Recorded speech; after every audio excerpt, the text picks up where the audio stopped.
Hey everybody! On this week's episode, it's more projects for the summer. We've got a whole bunch of projects to get done here at Pufferfish Villas before the bulk of our guests come starting in September. So we are going full bore ahead, and this week is a whole bunch of projects. So let's get right to them. We're Douglas and Esperanza, and we decided to leave our lives in the U.S. and move to magical Loreto, Mexico, where we built our boutique resort, Pufferfish Villas, from the ground up and work running it and saving to expand in the future. Please come with us to follow our journey and live before you die. All right, I'm back out here this morning with a rhino, and I'm gonna work on this morning before the sun comes up over our shop here.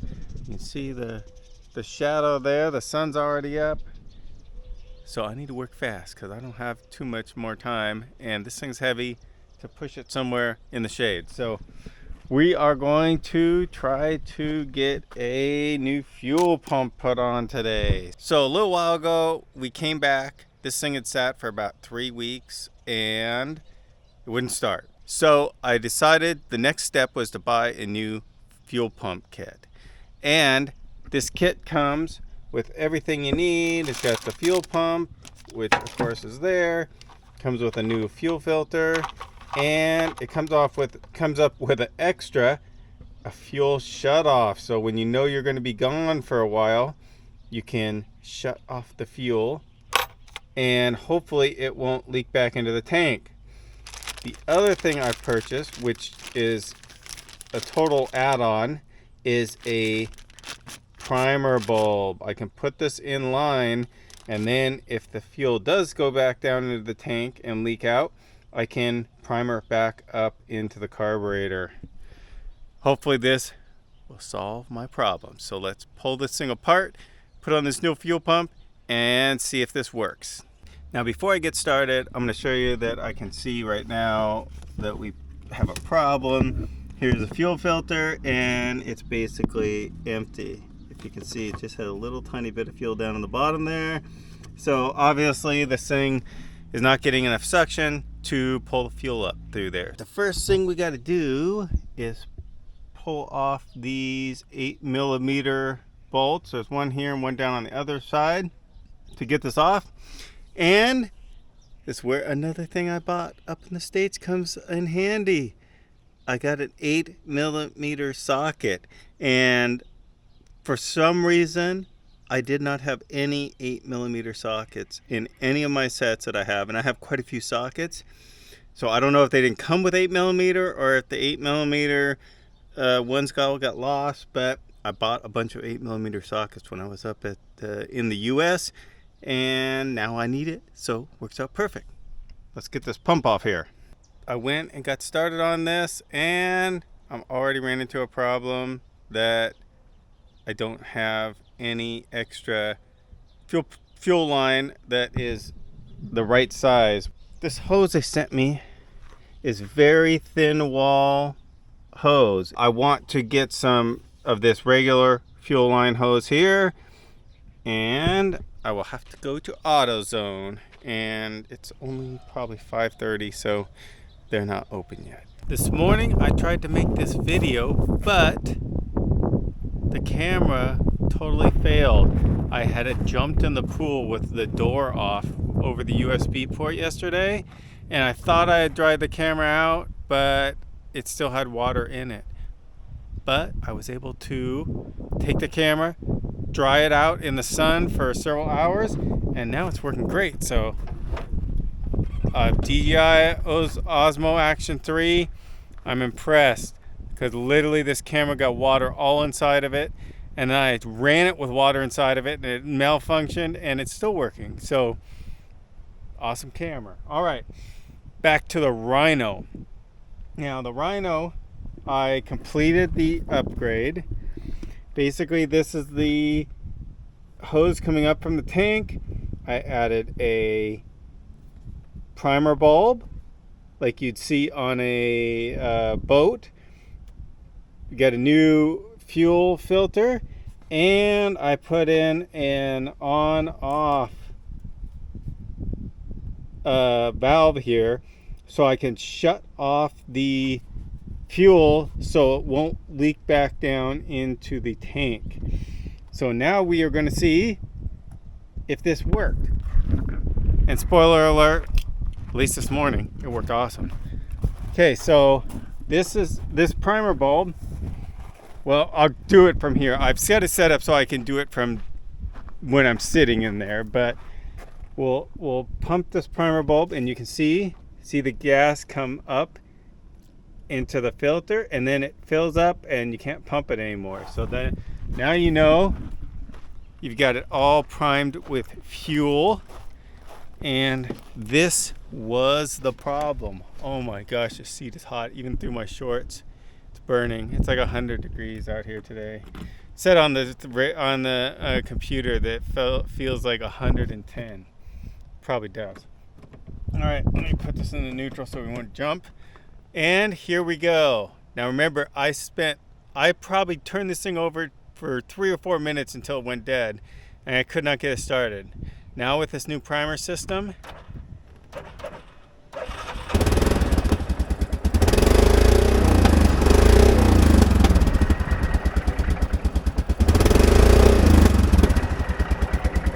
so it is working perfectly. Thanks to everybody that sent in comments, and thanks to there's even some people that did some research for me. I did some research myself, and I was hoping that this was going to fix it. Super happy now that I can get this thing started again. Let's hope it doesn't break down again. We'll cross our fingers. So I'm out here working. I'm actually cleaning out some buckets. I saved all my old paint buckets, so I'm working at getting the paint out of here so I can use this as a work bucket. And I went to get that stick out of this wood pile here, and I saw something that you have to be very cautious of when you're living here in the desert. We had the same problem in Southern California. We had black widows. So when you see this type of a web that kind of looks like a cobweb, but it's outside, kind of not where a cobweb is, this is a black widow's web. And that means there's a black widow spider somewhere in here. Now, black widows, to me, I've never been bitten by one, and they're not supposed to be that bad. I mean, people talk about the black widow like it's gonna kill you. I don't know that anybody's ever been killed by a black widow spider. Maybe somebody that was very allergic, but it's, again, like most scorpions, like most bees, it's a very similar kind of thing to a bee sting. In fact, I've heard this not even as serious as a bee sting. I've been bitten by many spiders working out here. Usually it's little spiders that when you're just working outside, especially down in the plants and the things, a spider will get up inside usually your clothes, and then eventually something will happen and it'll bite you, and you get a little bite, and you know it's a spider bite because they usually pus up and they're a little itchy, but it's not that big a deal. Now, I don't know that I've ever been bitten by a black widow, but they usually like to hide up under in cracks or in little hidden places up underneath. And so it's dangerous, because if I just reach in here and start grabbing wood, I could grab the black widow. So I don't even know if we can find this one that's in here, because there's so many places for it to hide. Could be down inside this delaminated plywood. So it's just kind of I know it's in here. Well, I mean, it could be dead and not here anymore. So it's not going to run and try to attack you or anything like that. It's just going to try to get away. Only reason it's probably going to bite you is if you grab it. And usually that's accidental. But I can't find the black widow on here. It may not be in here anymore. It may have made this web a while ago and died. I haven't messed with this for a while, but just a PSA. If you live in the desert or you live in places like Southern California where there's black widows, look for those webs and then just be careful. So the other big thing is just don't grab things without looking for them first, especially down under ledges and things like this. That's the kind of place they like to hide, up under things like this. So just be careful. You probably never have to worry about it. You never get bitten by one. We are back at it this morning, out early. It's not early right now. I think it's 7 o'clock. But we were out here before the sun even came up so we could get some work done. Now yesterday I was working out all afternoon. I did a bunch of fertilizing. And when I fertilize the plants, I have to mix the fertilizer into water and dissolve it because our sprinkler system doesn't spray a whole bunch of water on top of the ground, which is needed. If you just throw granular fertilizer, you got to have water coming down to dissolve it. So if you don't, you have an underground watering system like we do, you have to mix the fertilizer in with some water and get it all mixed up and then pour it in. Well, it got so hot, it was almost 100 degrees yesterday. And I got overheated. I had to stop right in the middle, go up and cool down. So we're back down here this morning. I'm working on more fertilizer. I'll show you that in a second. Esperanza is working on our front gate. Yeah, gotta stain it. It's all dried up and icky. And we had to put this down here because cats kept coming in and peeing on stuff. Well, the cats still come in, but we had actually little dogs. Oh, yeah. Some little dogs in the neighborhood that were squeezing under the gate and squeezing next to the gate. So we put in these boards on the side of the gate, and they've actually been here for quite a while, but they were just bare wood. And this morning, this is one of our tasks, our maintenance tasks for the summer. So we're down here. Esperanza is getting all these boards, these new boards painted, and then getting some touch-up done on the actual fence itself. And I didn't know you were going to take on this project. I wanted to ask you what that is. What is? That. Let's check this out. I don't know. Oh. What is going on there? That's a tape measure. Yeah. And it's stuck in here from the top. Oh. Are you missing something? No, that's not one of mine. So it must have been during construction. They must have broke a tape measure and they stuck it in there. Oh, nice. I guess nobody saw it till now. Throw it down here and we'll throw it away in the actual garbage can here. Nice. So, Esperanza has bitten off a huge project. Luckily, the sun is coming from over there, and she could still be in the shade for another couple hours here, at least 2-3 hours, if she plans to work on this gate. And then she could even go over to the other side in the afternoon, and then that would be in the shade. Would it? So, while Esperanza is doing that, I am going to get back to the fertilizer, and I'll show you how I do that right here. All right, so this is my process for the fertilizer, and one of the main things we're doing fertilizer is for the palm trees. I do have fertilizer for a few of the other plants, and that's why they're doing so good. A lot of them were planted in compost, and those I don't fertilize yet because the compost still probably has another year nutrients in it before I'll have to start fertilizing. But some of these plants we just planted in the soil that's here, that's basically sand and a little bit of dirt, so they need some fertilizer. And these trees are still, some of them here are still struggling, and I think that they need some more nutrients to help the roots grow. That's why we're trying to get this and get these nutrients down there.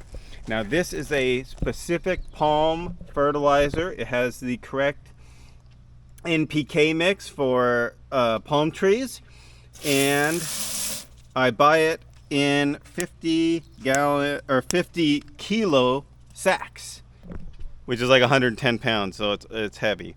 And then I dissolve it. So this is enough to do one tree. I'm going to fertilize this areca palm here. This is a special areca palm for sun, and it's doing pretty good, but we're going to give it a little fertilizer boost. And I just take this liquidize, put it in the tree well that we have here, so it'll stay where the sprinkler from, or the water from the sprinklers go. There's the sprinkler head right there, and it just bubbles down into the plant. Okay, got a little bit left. I'll have to do one more round of mixing, and then I will put the rest of it on, and then I'll water it in really good to get it down there into the soil, so that the next time the sprinklers go on, that'll take it down to the roots and fertilize the tree. So this morning I'm out here and I'm going to amend the soil in some of our coconut trees that are having a little bit of trouble because they don't have good soil. Now, these are planted basically in sand. There's almost no topsoil here, so they're planted in beach sand. And the other problem is we're not close enough to the beach to probably get enough salt that these coconuts need. Now, if you look up here, you can see, well, in the light, the sun's just coming up, but these are yellowing a little bit. This one is yellowing. This one is yellowing. And this one is yellowing. And that's where the palm fronds, even when they're new and nice and green, it should be nice and green, will start to get a little yellow. What they need when that happens generally is they need magnesium and they need salt, but magnesium salt is the best. And so when they are very close to the ocean, they get enough regular salt, NaCl, that they are able to stay lush and green and get the appropriate amount. You can see, well, maybe you can't see because it's backlit, but all these coconuts across the street seem to be doing pretty good. They're not really yellowed, and that's most likely because they were planted when they were small. They have grown up, so they have roots deep. They are only about 400 feet 300 to 400 feet from the ocean, the water, where we are about 600 feet from the ocean here. So we're far enough away, and these trees were only planted about a year ago, so the roots have probably not gotten very deep yet into the aquifer of the ocean coming in under here and bringing some salt in for them. So we're going to give them some salt. And we're going to give them the best kind of salt for yellowing, which is Epsom salt. And Epsom salt, let me get this down here. You might know Epsom salt for putting in your bath. People like to use it for all types of different purposes, but it also is a very good plant nutrient. And it's almost 10% magnesium and 12.9% sulfur, and it's magnesium sulfate, which is a salt, and that is what is going to help these things green up, hopefully. So we are going to put some Epsom salt on these trees that are yellowed, and then we'll see in another month or two if they're greening up and looking better. All right, I just got done with another big project. And here's the leftovers. I trimmed all of my palm trees except this big date palm out there, which I have to climb. All these I could get to with my big ladder that I have. And got all the dead stuff trimmed off of those. These two are still struggling. And I hope they're going to recover. They have some new stuff out. So that's good. The rest of them are doing pretty darn good. Now, if you've never lived where there's palm trees, then you probably don't know, but palm trees are maintenance. Now, some palm trees are much more maintenance than others. It depends if they are self-shedding or not. These trees here, this tree, and there's one over there, are Royal Cuban palms. These palms are self-shedding. That means that the palm fronds, when they die, they fall off on their own. These coconuts, this is a coconut, Mexican fan palm, date palm. All of those palms are not self-shedding, and that means you have to get up and cut off the dead palm fronds, and any fruit that they put out, dates, is usually what the palm trees put out, except coconuts, which put out coconuts. So there is maintenance. Usually you have to do it about twice a year and get up there and clean all the dead fronds off when they're growing well. But I love palm trees. It's definitely worth it to me to have to do this maintenance, and I can climb the trees and do it myself on all the trees still, so it doesn't cost me anything. It can get spendy, especially in the US. Down here you can get somebody to do it about 10 bucks a tree. In the US you might pay $50 to $100 a tree to trim these things, so it can get spendy for the maintenance. But here at Pufferfish Villas, we do everything we can ourselves, so we don't have to worry about the high maintenance costs. There we are. I am so happy I have the Rhino back running again with all the additions I made to it, because it is super useful for getting all my palm fronds up to my dump site way up in back of the pufferfish, or back of the oasis. So let's see if we can make it up there without dropping all these off. Here we go. Oh!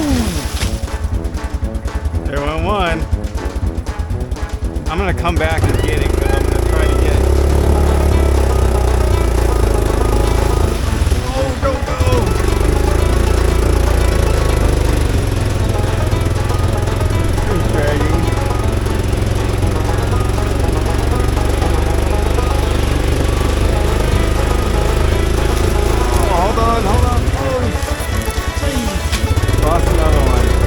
Lost another one. Keep going here.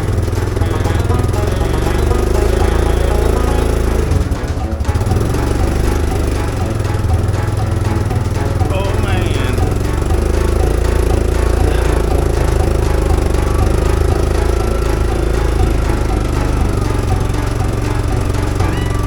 Almost there.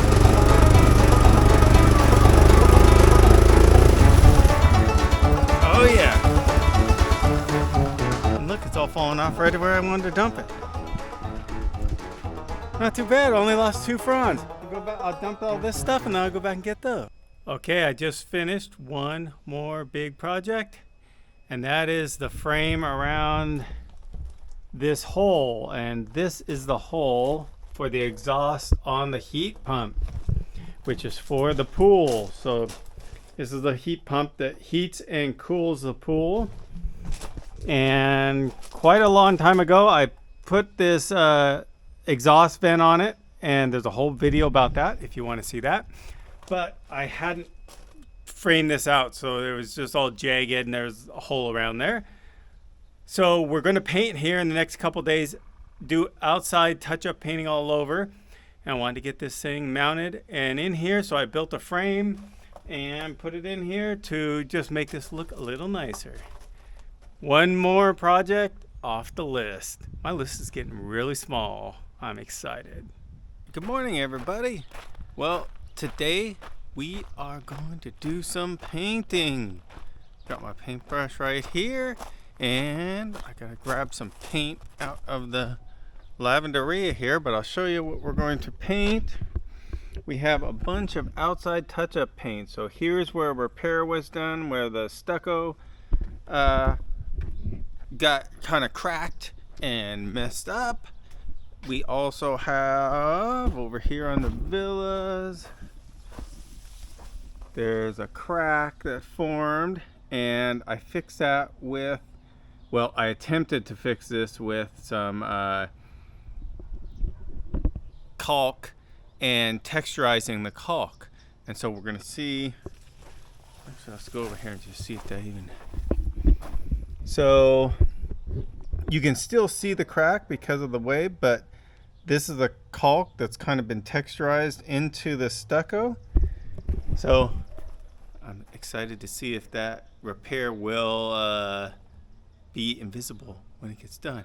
And then there's just a bunch of other little touch-ups that need to be done all around the villas because the paint's a year old and we want to keep it looking like brand new, which means you can't just let it go for 5 or 6 years. You got to get in there and touch it up every year so that it looks fresh and clean all the time. All right, I'm gonna get the paint out and get going because this wall will be directly in the sun in maybe another half an hour. So I need to get this done because working in the direct sun on a white wall, not probably gonna be too fun.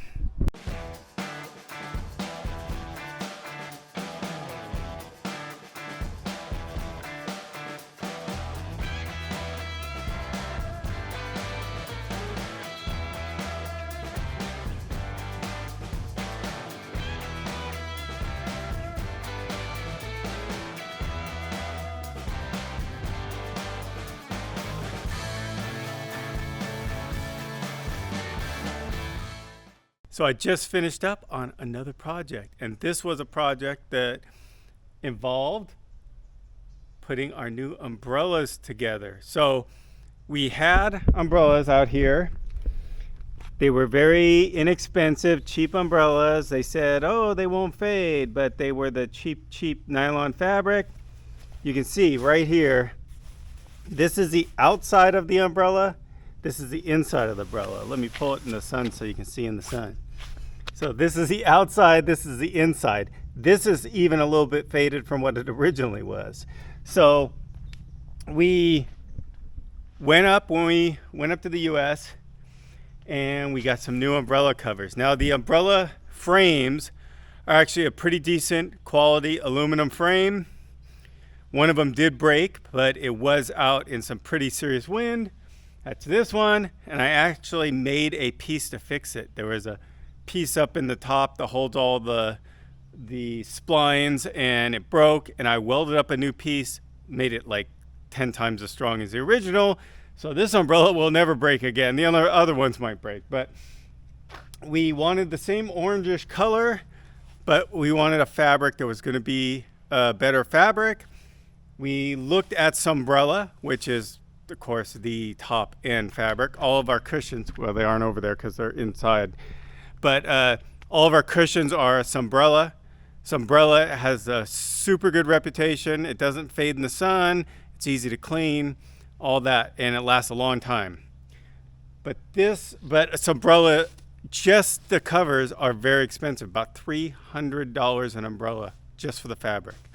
So I did some research. I found this company from Midtown Umbrellas, and they have a fabric that is called Terry Last, and it is supposed to be better than Sunbrella. They give it a better warranty than Sunbrella. Sunbrella has, I believe, a 5-year warranty on umbrellas for fading. They have an 8-year warranty on umbrellas for fading, the Midtown umbrellas. So this is about half the cost of Sunbrella. It seems like a very good thick fabric, so we will see. Sweat my eye.